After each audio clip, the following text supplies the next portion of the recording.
At an airport in Los Angeles, flight attendants Jenny and Paula are getting ready for their next trip.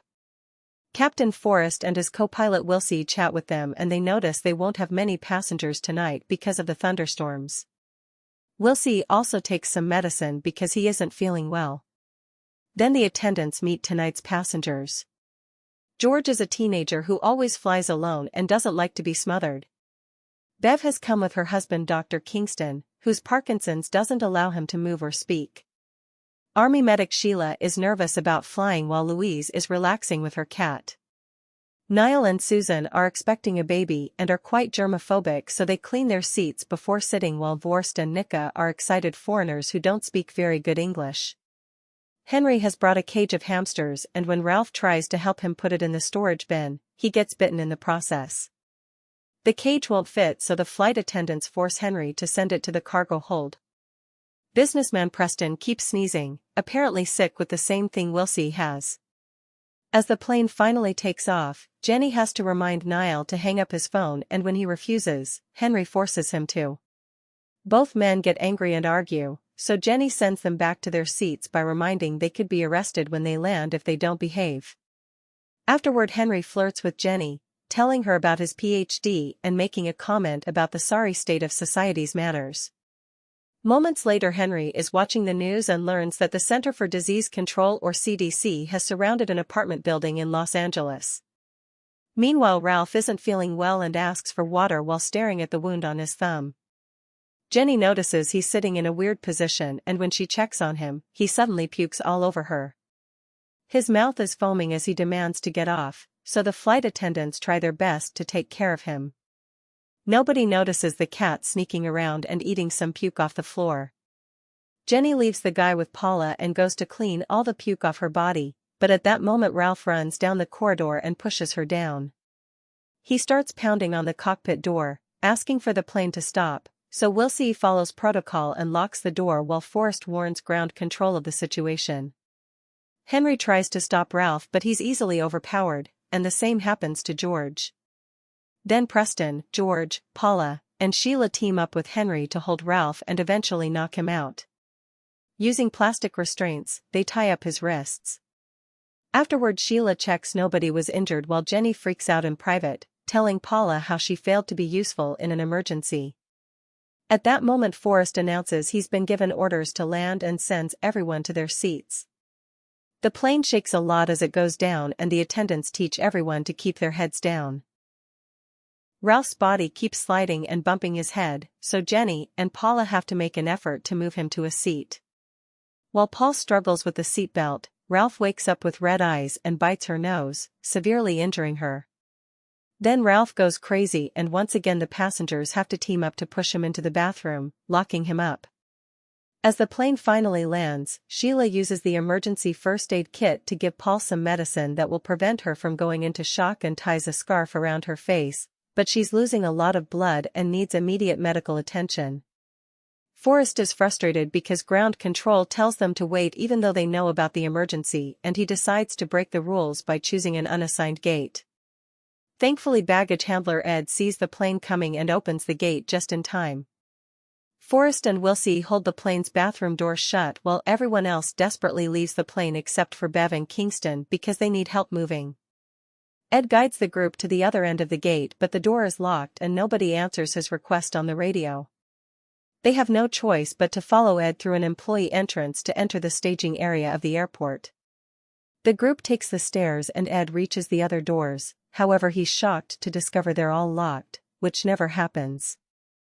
When he checks the power box, he confirms they're under lockdown and everything they do will be seen on the security cameras, which are still active. An argument on what to do ensues, but it's interrupted by the sudden sound of sirens. They look through a window and notice ambulances and police cars outside, only for the window to be covered. A voice announces that the group has been quarantined and they have to wait until help comes. The passengers call their families to tell them what's happening before teaming up to yell at Jenny, seeing her as the representation of the airline's decisions. Jenny doesn't know how to defend herself, but thankfully Sheila interrupts the yelling to point out she has a medical kit in her luggage that could help Paula survive a few more hours. Jenny takes Ed and few passengers with her to look for Sheila's luggage, but at that moment the power goes out. Ed guides them with his flashlight, and when they return to the plane, they discover Wilsey and Forrest are gone. Jenny opens the bathroom and is horrified to see blood everywhere. Preston moves to get his laptop and bumps into Kingston, who is sitting alone. His wife is gone, and when the others wonder what happened, Kingston uses his eyes to point at a pair of plastic cuffs on the floor that have been chewed through. Meanwhile, Ed cuts the carpet on the floor to reach a hatch that takes them directly to the baggage hold. Jenny reaches for Sheila's medical kit while Niall grabs a gun from his suitcase.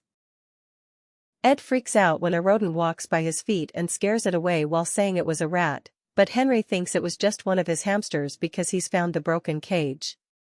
As Jenny climbs out of the hold, she looks around and notices Preston's laptop covered with blood.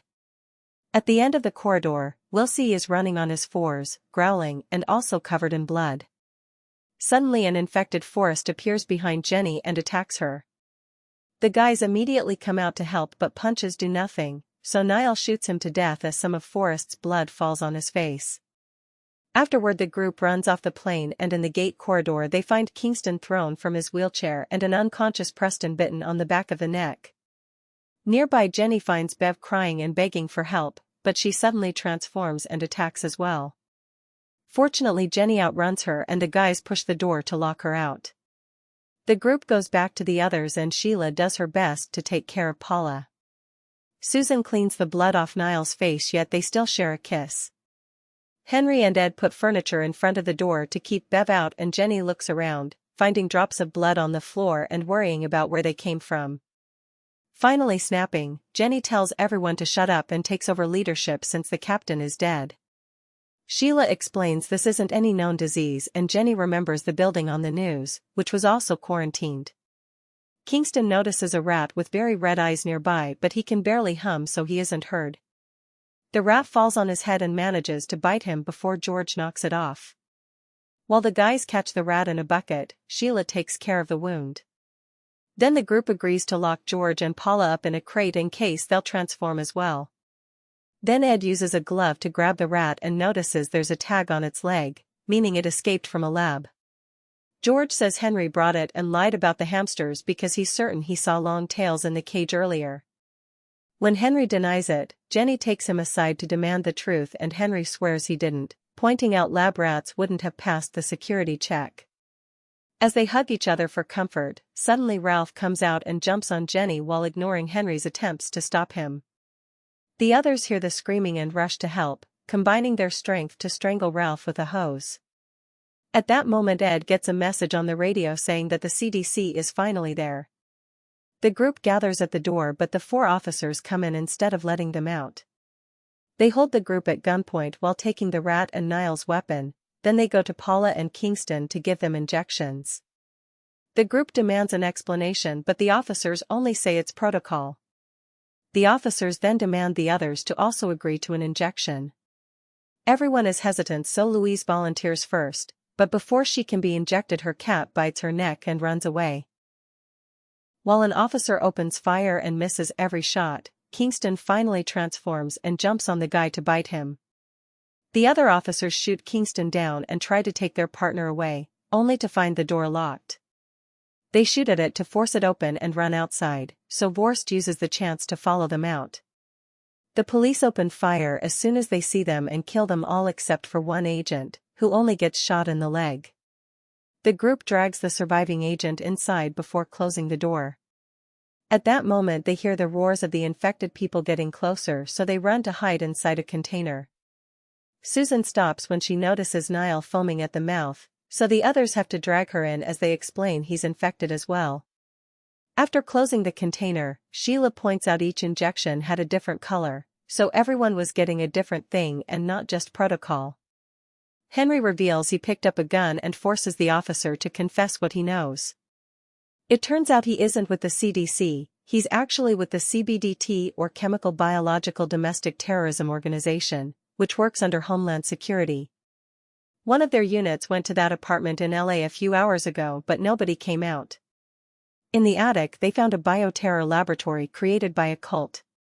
They tried to develop a cure based on a survivor, but it only made it worse, implying this group was going to be the next human trial. After confirming the rats carry the disease, the officer takes the gun from Henry and self-deletes.